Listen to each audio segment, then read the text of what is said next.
Sesumbar Yosef akan serang balik pihak yang menyudutkannya. Namun sebelum kita bahas, mohon dukung channel ini, dengan cara tekan tombol like dan subscribe, biar kami lebih semangat menyajikan berita-berita terupdate. Kalau sudah, mari kita lanjut.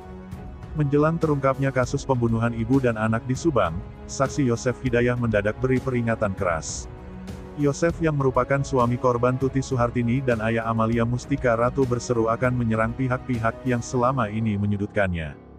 Hal itu diucapkan Yosef saat bersama anaknya Yoris Raja Amanullah mendatangi kantor Kepala Desa Jalan Cagak, Indra Zainal Alim. Dikatakan Yosef, selama ini dia telah diframing dan dibenturkan dengan sang anak, Yoris. Setelah kini Yoris sudah bersatu dengannya, dia pun semakin berani untuk menyerang balik. Kita sudah diframing namanya anak dan bapak. Alhamdulillah, sudah bersatu. Saya sekarang akan menyerang mereka, itu aja. Saya tidak akan takut, sampai dimanapun kebenaran akan terungkap, seru Yosef sambil mengacungkan telunjuknya ke atas. Yosef mengaku yakin pelaku akan segera tertangkap. Apalagi kini dia sekarang sudah bersatu dengan anaknya. Doakan kami, semoga cepat terungkap, siapapun pelakunya, mudah-mudahan lebih mudah, lebih cepat sekarang, katanya. Yakin hanya kepada Allah. Allah yang Maha Pemberi hidup kita, tegasnya. Kades Jalan Cagak Indra Zainal Alim pun langsung menimpali. Kebenaran akan terlihat, kejahatan akan terlihat, ujarnya. Sementara itu, Yoris Raja Amanullah dalam wawancara dengan Tribun Jabar yakin polisi akan mengungkap pembunuh ibu dan adiknya, Tuti Suhartini dan Amalia Mustika Ratu. Kendati kasus ini lama terungkap, Yoris masih optimistis kepolisian segera mengungkap kasus dari kematian kedua orang tercintanya.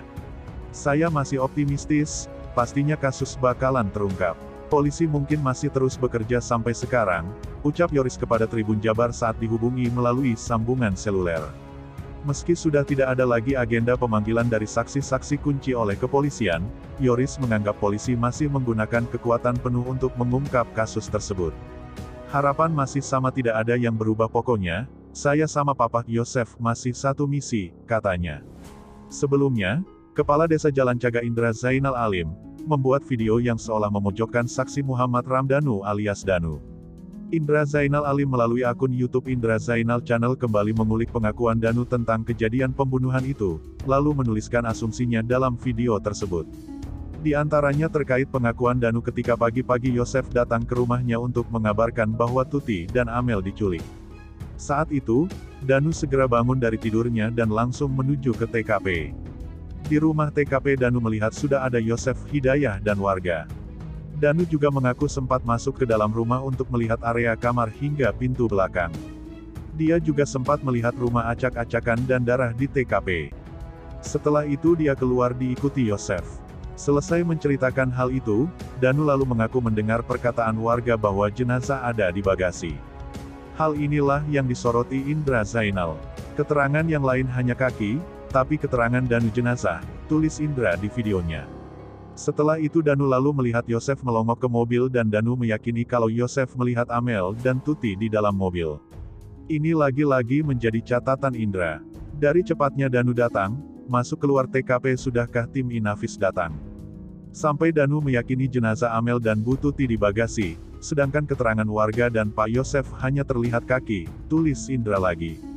Keterangan lain Danu yang membuat Indra curiga adalah saat Danu mengaku menangis di pinggir jalan dan menyampaikan sesuatu ke Wahyu, kepala sekolah di Yayasan Yosef. Saat itu, Danu mengatakan ke Wahyu kalau Amel dan Tuti sudah meninggal di bagasi. Danu tidak melihat tapi sudah tahu Ibu Tuti dan Amel di bagasi. Sudah adakah tim Inafis sekitaran jam ini sampai Danu sudah tahu ada Ibu dan Amel di bagasi, tulis Indra lagi. Memperkuat kecurigaannya tentang Danu, Indra lalu mengunggah kembali video pengakuannya di sebuah channel YouTube. Pengakuan Indra ini ingin memperkuat bahwa sebelum tim Inafis datang, tidak ada yang tahu kalau ada dua jenazah di dalam mobil Alphard. Itu artinya, dia mencurigai keterangan Danu yang mengaku sudah tahu ada jenazah Tuti dan Amel di dalam mobil Alphard sebelum tim Inafis datang. Unggahan Indra ini pun langsung mendapat banyak reaksi. Ada yang mendukung langkah Kades ikut membantu mengungkap kasus ini, namun tidak sedikit yang justru membuli karena keterpihakan Indra pada salah satu pihak di kasus ini. Nah, gimana menurut kalian? Terima kasih telah menyimak video kami, nantikan video-video terbaru selanjutnya hanya di channel UP Info.